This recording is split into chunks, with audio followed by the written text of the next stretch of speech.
Comenzamos.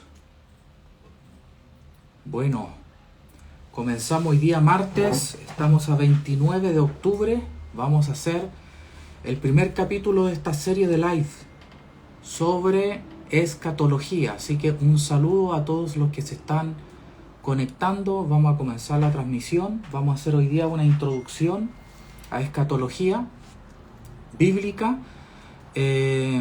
así que un saludo a todos los que se están conectando. Sí, veo algunas personas ahí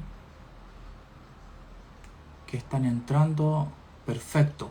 Bueno, como lo prometí, voy a dejar esto acá. Vamos a hablar hoy día sobre escatología. Y es importante para que lleguemos a entendimientos de por qué se dice que un evangelio es un libro escatológico. Y es una de las cosas que se habla en la palabra, ¿no? Muchos creen, y creo que creen correctamente, que por ejemplo el Evangelio de Marcos es un libro escatológico. Pero tenemos que entender nosotros de qué se trata la escatología primero, para luego avanzar y entender en qué tiempo estamos viviendo. Eso es importante. Muchos lo hacen para ver el futuro, pero en realidad es complejo eso. Y la idea es que ustedes puedan entender lo que el Señor está haciendo actualmente. Así que se están conectando algunas personas. Ahí envíele a algunos amigos para que se conecten. Son las 9 de la mañana. Vamos a hablar de escatología en esta serie. Este es el capítulo 1 y vamos a hablar, se llama La Esperanza Judía. Es el capítulo número 1 que vamos a hacer hoy día, donde vamos a hablar sobre la esperanza judía. Va a ser capítulos de, espero yo, no más de media hora, donde vamos a hablar sobre qué creían, por ejemplo, los apóstoles. Vamos a tratar de llegar a qué creían los apóstoles sobre la escatología. Así que buenos días, Katy. Que el Señor te bendiga a todos los que se están conectando. Ahí veo algunos conocidos que están conectándose. Y bueno, como les digo, vamos a hablar hoy día de qué creía un judío del primer siglo, qué creían los apóstoles. ¿Por qué Pablo cita en 1 Corintios 15? ¿Por qué usa ese lenguaje, no es cierto? ¿Por qué los apóstoles hablan al respecto? Entonces, más que pensar como alguien del siglo XX, más que pensar como un teólogo actual, tenemos que ver qué creían los judíos del primer siglo. Así que les mando ahí un saludito a todos, bendiciones. Y quiero comenzar ya esta enseñanza de lo que creía un judío del primer siglo. ¿Están ahí? ¿Sí? ¿Están listos? Me avisan ahí por interno si están listos para comenzar. Bueno, lo primero que debemos entender es lo siguiente. Todos los apóstoles creían que estábamos en los tiempos finales, o sea, que los tiempos escatológicos prometidos en el Antiguo Testamento tenían su cumplimiento mientras ellos existían. Entonces, lo primero que debemos entender, el punto número 1 es, los apóstoles creían que estábamos en los tiempos postreros. ¿Cómo lo vemos en esto? En Hechos 2, 16, 17, cuando cae el Espíritu Santo y los judíos necesitan una explicación. ¿Qué está pasando acá? ¿Qué está aconteciendo aquí? A ver, hay gente borracha, hay gente hablando lenguas extrañas. ¿Qué es esto? Y Pedro dice, lo que esto significa es que es la promesa dada por el profeta Joel, que vendría una era en la humanidad donde la gente sería llena del Espíritu Santo. Recordemos que en el Antiguo Testamento solamente eran ungidos con el Espíritu o recibían el Espíritu el sacerdote, un rey o un profeta. Entonces, en el mundo antiguo, llamémosle así, antes de Cristo, le vamos a llamar mundo antiguo antes de Cristo, solamente los reyes, los sacerdotes, eran considerados alguien que tenía el Espíritu. Y los profetas, ¿no es cierto? Los profetas tenían el Espíritu. También usted recuerde, en la época de Sansón, él dice que venía el Espíritu sobre él. Él era un juez. Sansón era un juez, ¿no? Y el objetivo de ese juez era juzgar la nación. No era un juez judicial propiamente tal, sí había una función judicial, pero era un juez como un líder político, ¿no es cierto? Que le llamaban juez. Entonces dice, Joel, no se sabe cuándo escribió Joel, el 600 o el 800 antes de Cristo, dice, va a venir una era postrera en la humanidad, una era de gloria en la humanidad, donde este espíritu que está limitado exclusivamente para ciertos hombres de Dios va a ser derramado sobre toda carne. Vuestros hijos y vuestras hijas profetizarán, los ancianos soñarán sueños y los jóvenes verán visiones. Entonces, esta era, este nuevo mundo que iba a comenzar en el futuro, una de las características que tenía era que iba a estar disponible el Espíritu del Dios vivo para habitar en cualquier persona del pueblo de Dios. Ellos consideraban pueblo de Dios, el pueblo de Israel consideraba el pueblo de Dios a Israel, ¿no es cierto? Ellos como israelitas. Los israelitas, el pueblo de Dios, iba a ser lleno del Espíritu. Eso era lo que ellos creían. Por eso cuando Pedro va a la casa de Cornelio y el Espíritu viene sobre gente romana, ¿se acuerda eso? ¿Sí? Pedro en la casa de Cornelio. Entonces, ¿qué ocurre ahí en la casa de Cornelio? En la casa de Cornelio, en Hechos 10, Pedro va a una casa de romanos, paganos, que tenían dioses ahí, que eran idólatras. Y ocurre que de repente Pedro está predicando, hablando sobre Jesucristo, el juez de todo, que ha sido entronizado juez de todo, y dice que el Espíritu viene sobre los romanos. Y ellos quedan impactados que los gentiles reciban el Espíritu.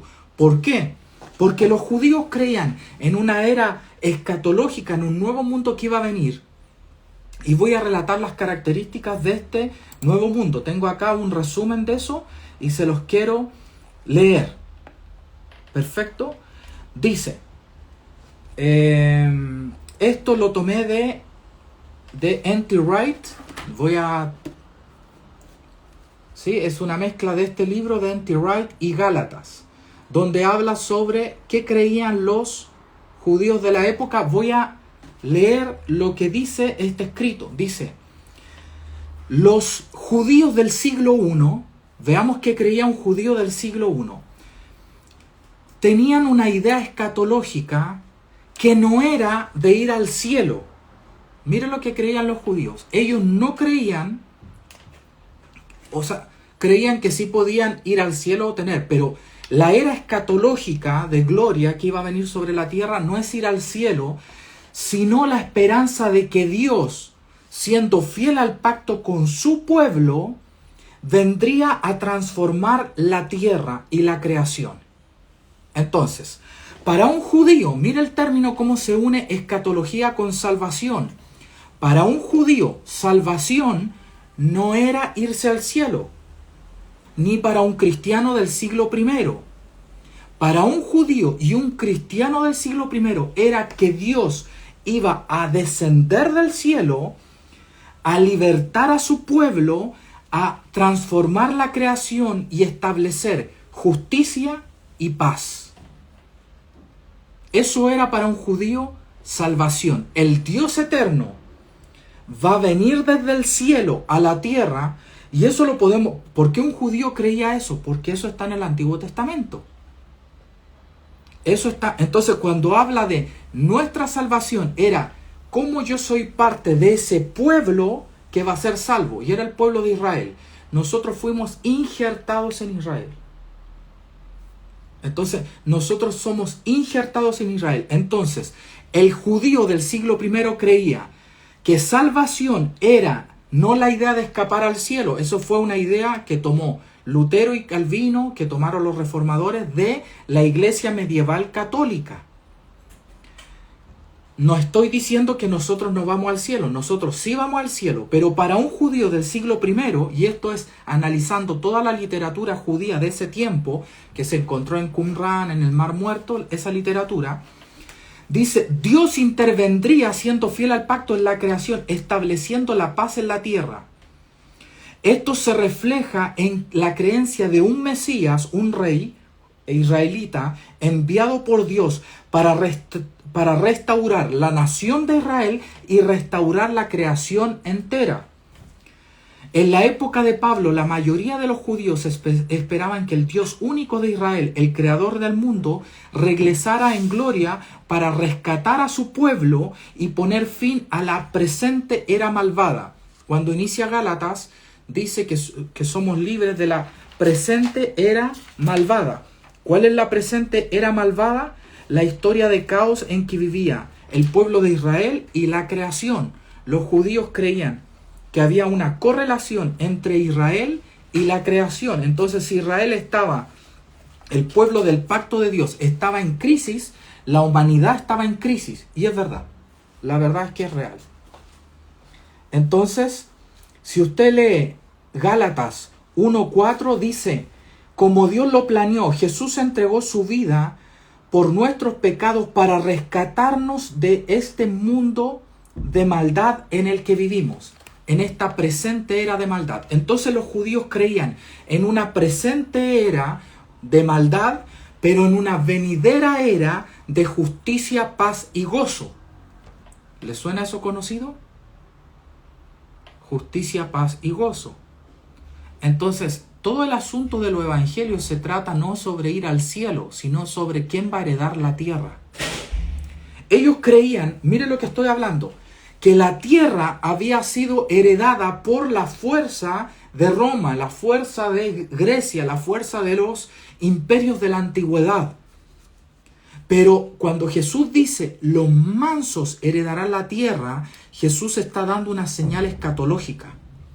Se acabó la era en que la tierra y la creación le pertenecen al perverso, al malvado, a Satanás, el príncipe de este mundo, que gobierna las naciones de este mundo, sino que ahora el mundo entero le va a pertenecer al Mesías, a Jehová y a su pueblo. Entonces, la escatología no es sobre ir al cielo o destruir la tierra. La escatología es sobre quién va a heredar la tierra y cómo vamos a pasar de una presente era malvada a una era gloriosa. El proceso de una tierra perversa a una tierra gloriosa es la apocalíptica judía. Entonces, la apocalíptica judía no es el fin, es un intermedio de cómo la tierra va a pasar de la corrupción, de la maldad, guiada por el príncipe de este mundo, Satanás, sus principados y potestades que gobiernan las naciones de la tierra y que las tienen cautivas, la idolatría de las naciones.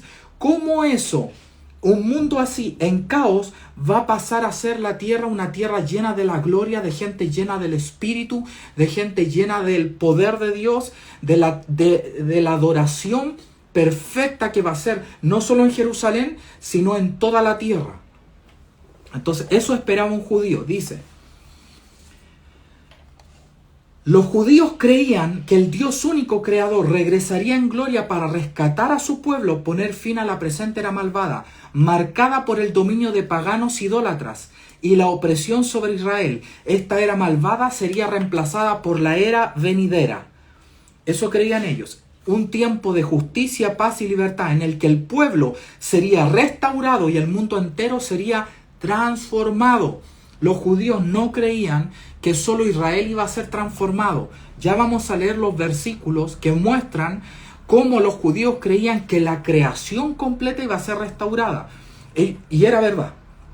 Dice, los contemporáneos de Pablo eran celosos de su fe, deseaban la liberación del pueblo de la opresión pagana y la restauración de Israel. ¿Correcto? ¿Vamos bien? ¿Cómo va el público? A ver, háganme señales. Esta liberación no consistía solo en una salvación espiritual. Mi espíritu, mi alma se va a salvar cuando muera. Los judíos no creen en eso y el Antiguo Testamento no dice eso. Es una acción concreta que transforma el mundo entero, en el que Dios revelaría su justicia. Esta justicia no debe entenderse como la pensaba Lutero, que era Lutero un católico medieval. Y ellos venían con teología agustiniana y tenían una carga completa de teología que no era lo que un judío del siglo I creía. Estamos sacándonos los lentes evangélicos que fueron heredados de la Iglesia Católica medieval y estamos yendo a qué cree un judío del primer siglo. ¿Sí? ¿Todo bien? Porque ¿qué creemos nosotros? Que la tierra es mala, que la tierra tiene que ser destruida. ¿Por qué si la tierra no pecó, el que pecó fue Adán? La tierra va a ser restaurada. Cuando dice nuevo cielo y nueva tierra, habla de una restauración, no de una aniquilación de lo anterior, porque todo lo que Dios hace es eterno. Dice, cuando se habla de justicia en la Biblia, la justicia de Dios no se refiere al concepto abstracto que habla Lutero, sino a la fidelidad de Dios con Israel. Y a través de Israel la fidelidad de Dios con el mundo entero. Este compromiso de Dios de restaurar Israel se había manifestado en eventos como el Éxodo, cuando Dios saca al pueblo de Egipto. Ahí vemos la justicia de Dios, Dios sacando al pueblo de Egipto, cuando liberó a su pueblo de la esclavitud. Ahora, a través de la obra de Jesucristo, Dios obraría para liberar a su pueblo de este exilio. ¿Por qué? ¿Qué es el exilio? Estar lejos de tu tierra. Los judíos en la época de Jesús creían que estaban en exilio. Por eso empieza Marcos con voz que clama en el desierto, preparen el camino al Señor. Esa es una voz para salir del exilio. ¿Por qué ellos creían que estaban en exilio si estaban viviendo en Israel? Porque estaban bajo el gobierno de paganos idólatras. Los romanos eran idólatras, adoraban ídolos, y eso para los judíos era perversión. Entonces ellos, al estar gobernados por paganos idólatras, decían, estamos en esclavitud. Entonces los judíos del siglo I se consideraban a sí mismos en esclavitud. ¿Estamos claros? Entonces, cuando dice que Cristo nos libertó de la esclavitud del pecado, el pueblo había pecado, por eso estábamos en esclavitud de los romanos. Y cuando nos perdona los pecados del pueblo, ahora puede restaurar al pueblo. No está sí habla la Biblia del pecado personal, pero está hablando del pecado del pueblo que nos tiene cautivo a los gobernadores romanos. Entonces, se reformula la esperanza del fin de los tiempos a la luz de la resurrección de Jesús. La resurrección es vista como el primer acto de la nueva creación. Esto rompe todo. La nueva creación comienza con la resurrección de Jesucristo. El primer acto de la nueva creación, vamos a comenzar una nueva creación. El primer acto es la resurrección de Jesucristo. La resurrección es vista como el primer acto de la nueva creación. O sea, la nueva creación ya ha comenzado su curso, está en proceso y ha comenzado con la resurrección de Jesucristo. Dice, en la resurrección se cumple la esperanza judía de una resurrección de muertos, anticipando un futuro en el que toda la creación será restaurada y será renovada. Para Pablo y los primeros cristianos, la resurrección de Jesús era la garantía de que Dios iba a resucitar toda la creación. Y este proceso ya ha comenzado. Entonces, ¿qué significa para los judíos la resurrección y para los cristianos del siglo I la resurrección de Cristo? Era la resurrección de el inicio del proceso de resurrección de toda la creación. La resurrección de Cristo, que Él venció la muerte, no es solo un acto que tiene que ver consigo mismo, tiene que ver con el primer acto de la nueva creación para resucitar la creación a una creación restaurada gloriosa, porque la muerte entró por Adán, pero ahora la vida entra por Cristo. Cristo anula la muerte, los efectos de ¿qué trajo la muerte de Adán? Una tierra gloriosa se transformó en una tierra caótica. Ahora en Cristo la maldición de Adán es superada y se da inicio a la restauración de todas las cosas. Eso es escatología, la restauración de todas las cosas. Pablo dice que su visión escatológica no es solo ir al cielo después de la muerte, lo cual está bien, nosotros morimos y vamos con el Señor. Pero lo que creían los cristianos, que fueron los que escribieron las escrituras, no era que eso era lo principal, porque eso es tradición medieval. El objetivo de Lutero eran católicos con mentalidad medieval, y el católico con mentalidad medieval decía, ¿cómo yo me voy al cielo? ¿Cómo yo no voy al purgatorio y evito el purgatorio o el infierno y me voy al cielo? Esa es la pregunta. La pregunta de un judío del siglo I no era cómo voy al cielo. La pregunta de un judío del primer siglo es cómo la creación va a ser restaurada. Entonces, salvación para un medieval del siglo XV, Lutero, es cómo yo me voy al cielo. Eso es salvación. Pero ¿es salvación eso para Pablo? Yo quiero que se haga esa pregunta. ¿Salvación para Pablo es cómo yo me voy al cielo? No hay ninguna parte que Pablo diga eso. Sí creemos que cuando uno muere va al cielo, pero ¿qué es salvación para Pablo? Es ser libre de esta era malvada y ser restaurado. Perdón.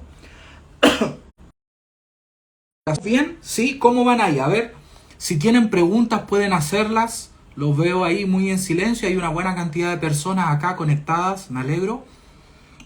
Pero veo que están muy en silencio. A ver, alguien ahí que me comente algo. Mire, dice: Pablo y los primeros cristianos creían que el objetivo final de Dios era unir cielo y tierra. ¡Wow! En el siglo I no era cómo huimos de la tierra, sino cómo Dios va a unir cielos y tierra. Y eso es lo que escribían los apóstoles. En lugar de subir al cielo, la esperanza es que la morada de Dios, el cielo, descienda a la tierra. Fíjese el cambio de mentalidad.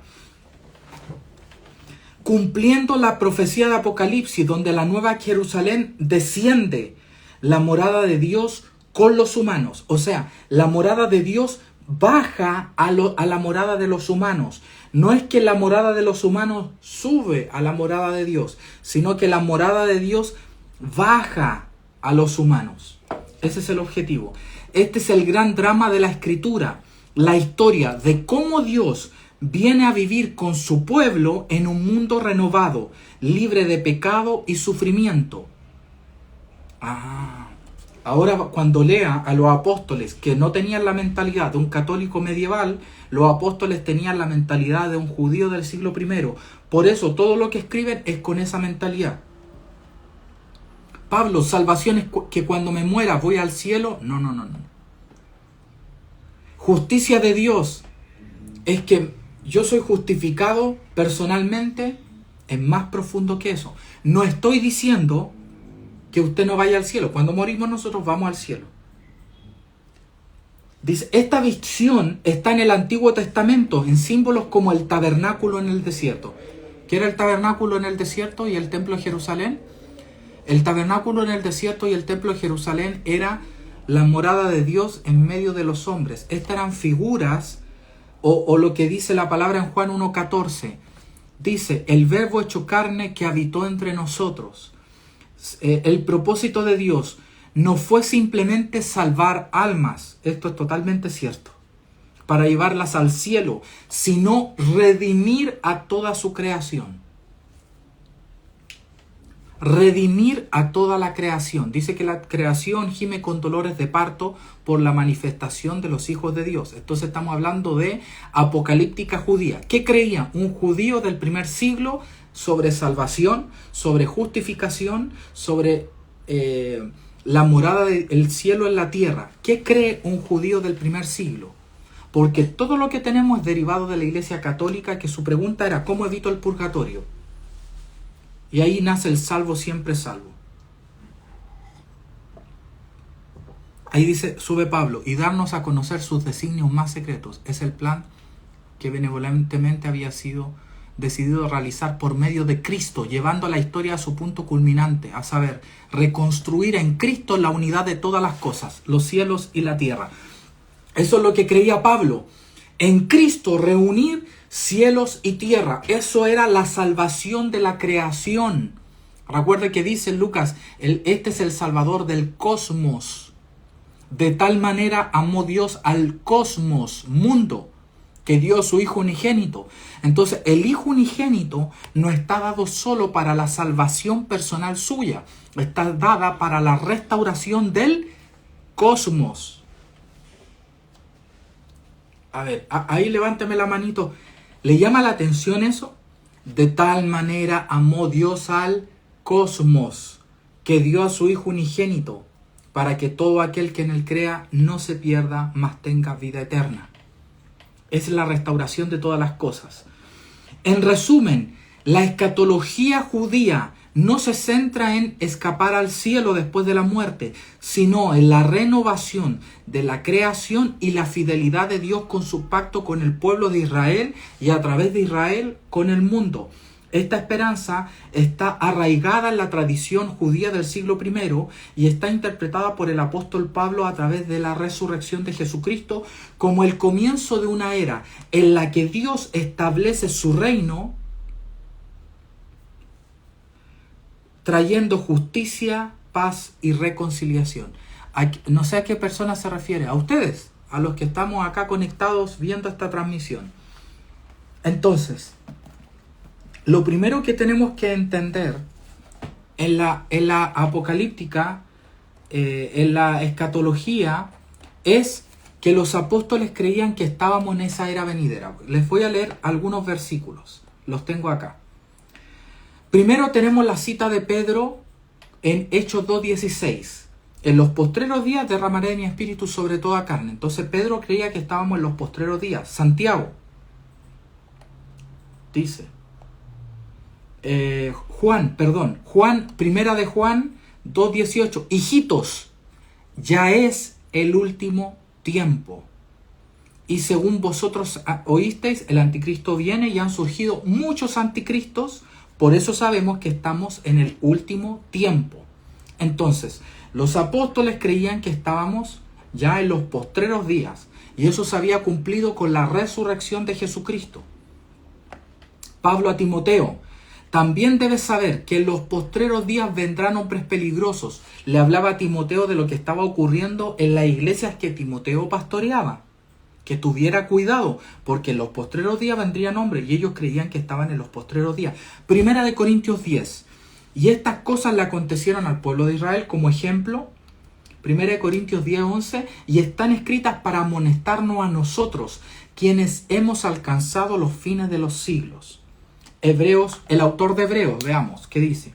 Dios, habiendo hablado muchas veces de muchas maneras a los padres por los profetas, en estos postreros días nos ha hablado por el Hijo. Entonces, Judas también dice que, escuchen lo que dicen los apóstoles del Señor, que en estos últimos días habrá burladores. O sea, todos los apóstoles creían que nosotros estábamos viviendo los tiempos postreros. Ahora, ¿por qué creían eso? Porque Cristo había resucitado. Y ese fue el primer acto de la resurrección de todos los muertos y de la transformación del cosmos. Alguien pregunta, ¿y el reino de Dios consiste en justicia, paz y gozo? Entonces, ¿podemos vivir eso aquí en la tierra? Es que eso es el reino de Dios, dice. El reino de Dios está en medio de vosotros, dice la palabra. Entonces la iglesia es la que capitanea o moviliza este reino de Dios. Así que claramente, de hecho dice, si por el dedo de Dios echo fuera demonios, quiere decir que el reino de Dios está en medio de vosotros. Por lo tanto, la liberación de demonios trae justicia, paz y gozo en la tierra. ¿Correcto? El reino de Dios es donde habita su gloria y su gloria va a estar en la tierra. Los serafines en Isaías 6 dicen, Santo, santo, santo, Jehová de los ejércitos. Toda la tierra está llena de su gloria. Entonces, si hay gloria en la tierra, quiere decir que su reino está en la tierra. De hecho, están los salmos de reinado. Miren, vamos a leer algunos versículos. A mí me llama la atención Zacarías 14:9. Y Jehová será rey sobre la tierra. En aquel día, Jehová será uno y uno es su nombre. O sea, los judíos creían que en los días postreros Jehová va a reinar sobre la tierra. ¿Y acaso no es lo que ocurre actualmente? ¿Que Cristo ha sido entronizado como el Señor de los cielos y la tierra? Cristo está en el trono reinando sobre cielo y tierra. ¿Correcto? A los que están llegando ahora, les voy a pedir que después revisen el video completito para que puedan aprender. Así que a los que están llegando ahora, estoy casi terminando. Este es el primer capítulo de la serie escatológica que estoy haciendo. Y se llama O sea, ¿qué creía un judío del siglo I? Porque nosotros heredamos nuestros conceptos y nuestra mentalidad escatológica de la era medieval, de Lutero, de Calvino. Y ellos, los hombres medievales, tenían una pregunta: ¿cómo yo evado a la tierra para irme al cielo cuando muera? Pero la pregunta de un judío del siglo I es: ¿cómo Dios va a unir cielos y tierra? ¿Cómo Dios va a transformar? Y esta promesa en Zacarías 14:9, Jehová será el rey de toda la tierra. Ahora muchos dicen: Patricio, Jehová no está, Dios, Jesús no está reinando actualmente. Explícame eso. Entonces tenemos que ir simplemente, amigos, a la palabra de Dios y vamos, mire, a los salmos. Yo quiero que haga un vistazo en los salmos. Sí, Mario Zavala, pregunte por favor. Hágame las preguntas que usted considere. ¿Sí? Si alguien tiene preguntas. Yo quiero irme a los salmos de reinado, que son los Salmo 93. Miren lo que dice el Salmo 93. Amado, la serie es los días martes y jueves. Todos los martes y jueves es esta serie. ¿Ya? Y la vamos a hacer quizás, si podemos, hasta fin de año. O sea, no hay problema. Hay harto hilo que cortar. O al menos 8 capítulos sería bueno. Entonces, miren lo que dice el Salmo 96. Dice, canten al Señor una nueva canción, que toda la tierra cante. Y miren lo que dice en el 96. Digan todas las naciones: el Señor reina. El Señor reina. Muchos dicen: Cristo no está reinando, va a reinar en un milenio futuro. Reinaba en el Antiguo Testamento, mucho más después de la resurrección. ¿Entiende, no? Jesucristo está reinando en el Antiguo Testamento. O sea, Dios está reinando en el Antiguo Testamento sobre las naciones. Mucho más va a reinar después de la resurrección, cuando Cristo recibe la autoridad de los cielos y la tierra. Ahora el príncipe de este mundo fue echado fuera, según Juan. Jesús recibe la autoridad de los cielos y la tierra y se sienta en el trono a reinar. Jesucristo está en el trono reinando. Entonces, en el Salmo 97:1, el Señor reina, que se goce la tierra, que se alegren las costas lejanas. No hablaba solo de Israel. El Salmo 99:1, el Señor reina, tiemblen las naciones, está sentado en su trono entre los querubines, que se estremezca toda la tierra. Jesucristo está sentado en el trono. Lo dice Apocalipsis, que Él está en el trono, dice que Él se sentó a la diestra del Padre, pero también dice que está en el trono del Padre, dice a la iglesia de la Odisea. Entonces, ¿qué es lo que debemos entender? La esperanza real de la serie de escatología, de qué creían los apóstoles, no era de cómo nos vamos al cielo, sino cómo el cielo invade la tierra, cómo Dios va a traer justicia y Dios va a reinar sobre su pueblo y también su Mesías va a reinar. ¿Y acaso no es lo que ocurre actualmente? Entonces, eso es lo que yo quería transmitirles en este primer capítulo de la serie escatológica. Quiero hacer capítulos de media hora solamente para que sea bien práctico, y nos vemos el día jueves con el capítulo 2. Y vamos a entrar en las señales que comienzan y que se muestran en los evangelios. Los evangelios muestran que estamos comenzando y que comienza a través de Jesucristo la era escatológica, la era venidera. Así que eso, si hay alguna pregunta al respecto, si no, a los amigos que entraron tardecito, porque obviamente no sabían del live, les recomiendo ver esta grabación, porque la voy a dejar en mi perfil para que la puedan revisar. Si usted no está de acuerdo conmigo, póngame abajo críticas. Oye, pero ¿cómo es esto? ¿Cómo es esto? No hay problema, yo le puedo responder con versículos, con literatura sobre el asunto, para que usted tenga una visión. Incluso puedo hacer un video de respuesta a sus preguntas. Así que espero que les vaya bien. Nos vemos el día jueves a las 9 de la mañana, porque vamos a hablar de escatología. ¿Correcto? La segunda parte es escatología en los evangelios. ¿Cómo? Desde el bautismo de Jesús comienzan las señales escatológicas. Es más, desde el ministerio de Juan el Bautista están las señales escatológicas. Un saludo, comparta esto con amigos de su iglesia. Mira, este tipo está hablando cosas buenas, o este tipo está hablando pura herejía, compártaselo al amigo, me critican la herejía, yo respondo y así podemos ir creciendo juntos en conocimiento, ¿ya? Un abracito, bendiciones, nos vemos, chao a todos.